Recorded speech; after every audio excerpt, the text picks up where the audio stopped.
Hello everyone. Okay, so in this video we are going to be looking at measures of spread. So in our last video we're looking at measures of average. And remember, a measure of average is just calculating one data point or data value that summarizes an entire data set. Now, measure of spread is we want to calculate how spread out my data points are. Is the smallest value miles away from the biggest value?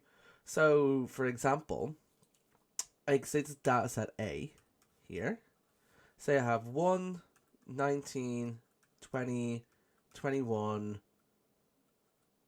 26, 49, something like that. Actually, no, let's change 49. Let's just change to like 60 or something, right?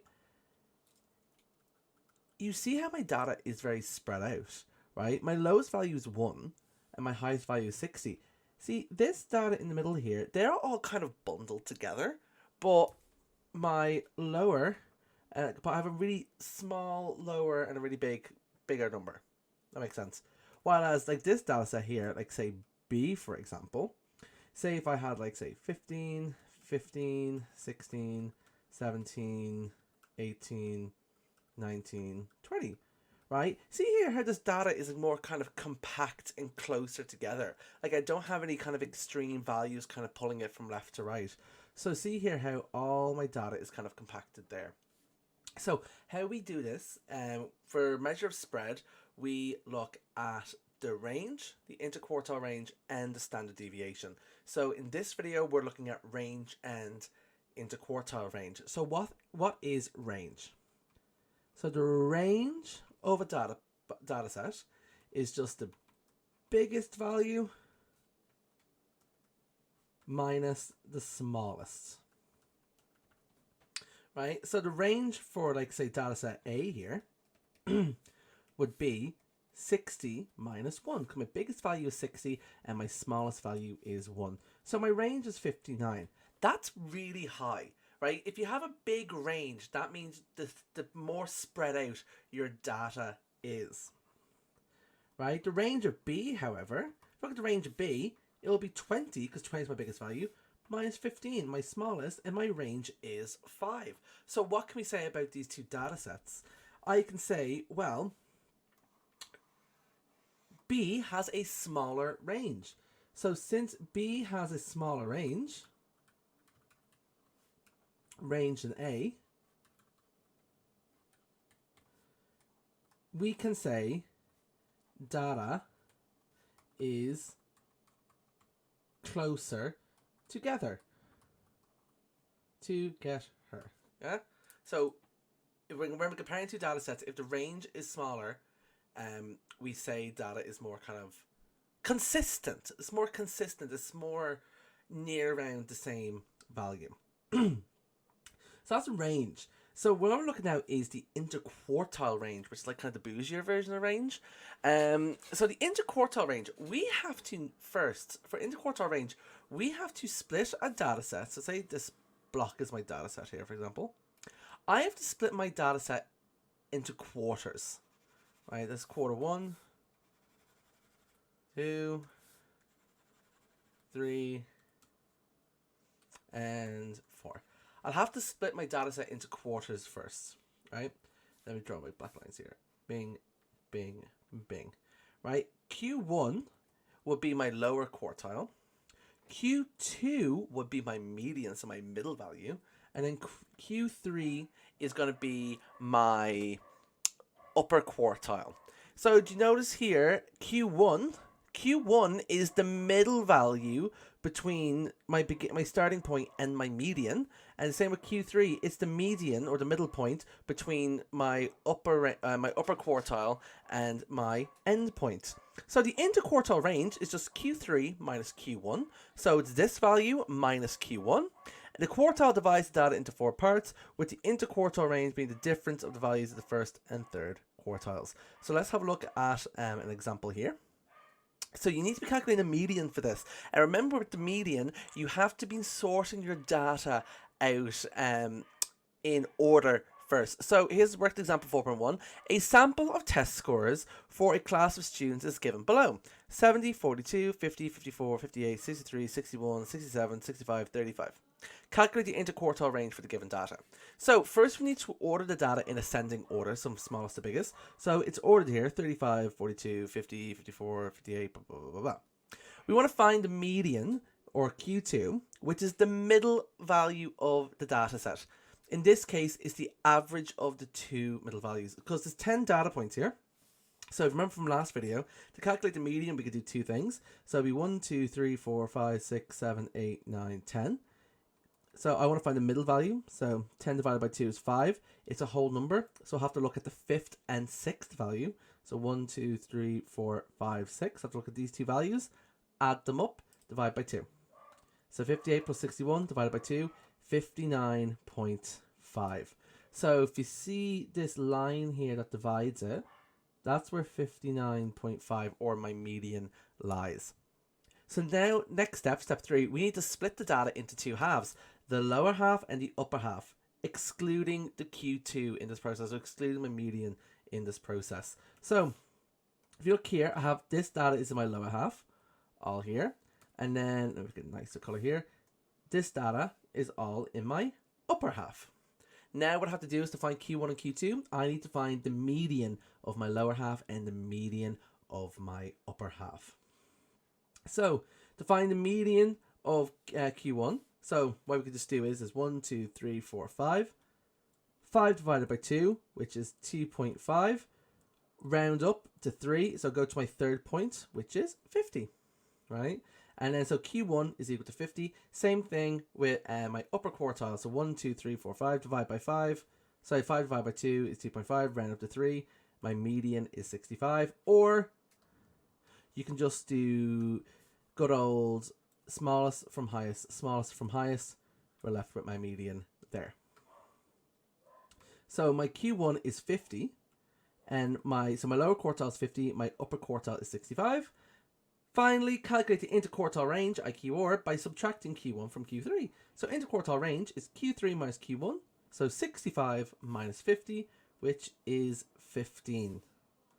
And that's all we do. So my interquartile range is 15 of this data set. And that is all it is. Right, so let's have a look here. So the data set of a group of individuals is given below. Love when this happens, right? Excusez-moi. So the data set is given below here. 23, 25, 28, 30, 32, 35, 37, 40, 45, 49, 52. Compute the interquartile range for the given data. So this data is, to my knowledge, it is in order. I don't need to rearrange it, so that is gorge. So how many data points do I have? I have 1, 2, 3, 4, 5, 6, 7, 8, 9, 10, 11.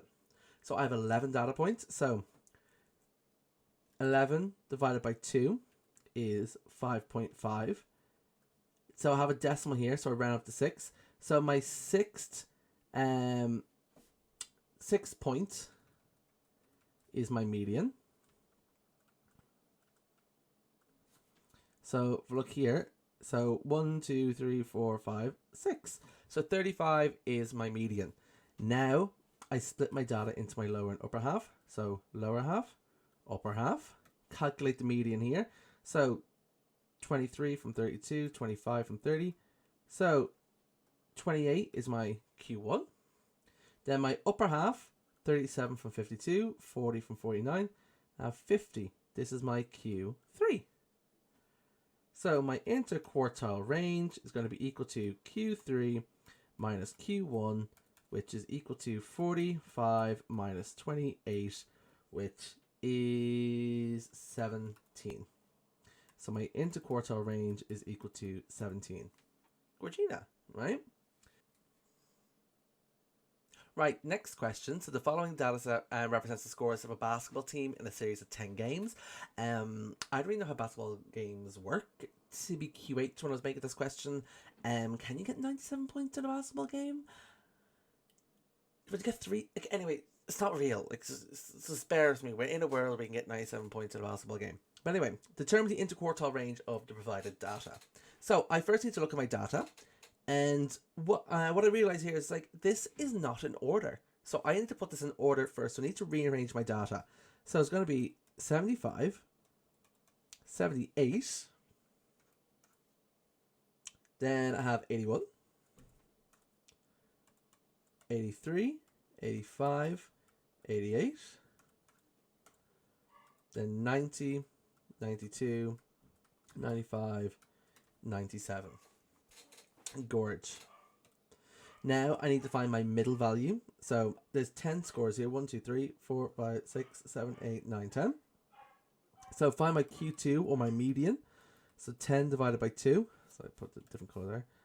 10 divided by 2, which is going to be 5. So remember, if I'm dealing with half values, I round it up. If I'm dealing with whole values, I look at the 5th and the 6th one. So look at the one next to it as well.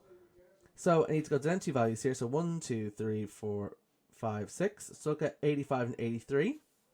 And now, so my Q2 is in between them. I don't need to calculate it for this question, but I just needed it to split my data into 2 halves. So this is my bottom half and this is my top half. So let's calculate the mean now. So 75, 83, bing, bing, 78, 83. So now I'm left with 81. That is my lower quartile Q1. My upper quartile, lowest from highest, lowest from highest. I'm left with 92. That is my upper quartile. So therefore, my interquartile range is going to be 92 minus 81, which is 11. So my interquartile range for this is 11. All right, let's look at the final one now. The following data represents the test scores of a sample of students. So calculate the interquartile range. So I see test scores 60, 82, 88, 92, 97, 98, 64, 72. Okay, so I need to reorder these. So 60 is my lowest. Then I have 64. Then it's 72. Then it's 76. Then 82. 82, 88, 92, 97, 98, 100. So I've used them all there. So let's split my data into 2. So I need to find Q2. Q2, so I have 1, 2, 3, 4, 5, 6, 7, 8, 9, 10, 10 data points. So 10 divided by 2 is 5. So I'm going to look at the 5th and 6th one. So I'm going to look at the 5th and 6th one. So that is going to be 1, 2, 3, 4, 5, 6. It's going to be these 2 values here. Draw a little line here. I split my data in 2. I've split my data in 2 now. So let's look at my bottom half and look at my top half. Calculate my lower and upper quartile. So 60, 82, 64, 76, 72. That is my lower quartile, Q1. And then if you look here, 88 from 100, 92, 98, 97 is my upper quartile. So therefore, my interquartile range is equal to 97 minus 72, which is 25. Right, so the range to 25 marks. Right, that's my interquartile range here. Or percent, whatever the thing here was. But it's 25 regardless. So that's pretty high. Right, that's pretty high. If you so obviously the test scores were fluctuating in this case. But that's I have one more question here. I'm not done. I actually told a lie. So this is from the 2011 Leaving Cert Level Paper, Paper 2, Question 4. So below is the stem and leaf plot showing the number of sweets in each of the 19 packs of sweets. So key here, so this is a stem and leaf diagram. So key 25 meaning 25 sweets. So if we took like this data point here, 2 is my stem and this is my leaf, so it'd be 28 sweets. 29 sweets, 29, 29, 29, etc., etc., etc. What is the median number of sweets? So how many packets of sweets we have? Well, we had 19 packs of sweets. So let's find the middle value here. So 19 divided by 2, this finds me my median. 19 divided by 2 is 9.5. So remember, I have a decimal, so I round up to 10. So I'll look at my 10th one. Right, so remember, odd number of data entries, we always round up. So look for my 10th. So start from the lowest, 25, 26, 27, 27, 26, 26, 27. So 1, 2, 3, 4, 5, 6, 7, 8, 9, 10. That's my 10th data entry, right? Therefore, my answer here is not going to be 9. It's going to be 29 because the stem here is 2. So 2, 9, so it'll be 29. What's the range of the data? So my biggest value is 32. My smallest value is 25. So the answer is 7 sweets. So my range is 7 sweets. It's pretty low. So obviously these packets of sweets were consistent. So might have been like a little manufacturing error for some getting more than others. Finally, find the interquartile range of the data. So now I need to look at these points here. So remember, we don't include my mean. So this is my lower half. And these are my upper half. So how many? I need to find the median of my lower half. So I have 1, 2, 3, 4, 5, 6, 7, 8, 9. So 9 divided by 2. So this is Q1. 9 divided by 2, which is 4.5, which is the 5th data point. So 1, 2. So I'm going up in order: 25, 26, 26, 27, 28. Right. So this is my Q1 here. So let's see. Let's do like blue for Q1.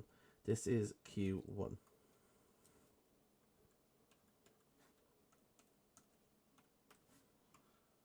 Right, so Q1 is equal to 28 sweets. Let's look at Q3. So how many data points do I have here? So 1, 2, 3, 4, 5, 6, 7, 8, 9, 9. So they'll always be the same. So 9 divided by 2. 4.5 again. Go to the 5th value.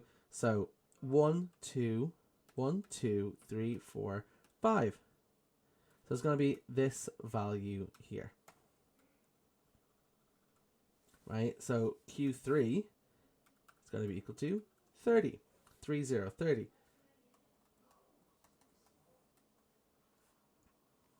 So interquartile range is going to be equal to Q3 minus Q1, which is 30 minus 28, which is 2. So my interquartile range is equal to 2.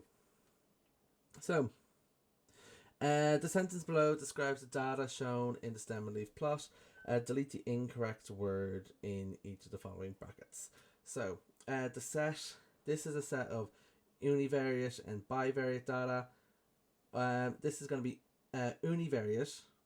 I think I'm pronouncing that right. Univariate, because it's only one set of data. Bivariate means you have 2 data sets. We only have one, which is the number of sweets. So delete that word. The sets are discrete and continuous. They're going to be discrete because it's a discrete numerical data. That means it has definite values, right? You're not going to get like half a sweet in a bag. You might get some that are bigger than others, whatever, but it's still going to be classified as sweets. You're never going to get like 3.5 Skittles in a bag. Right, so it's discrete. It's whole, actual, tangible points in data.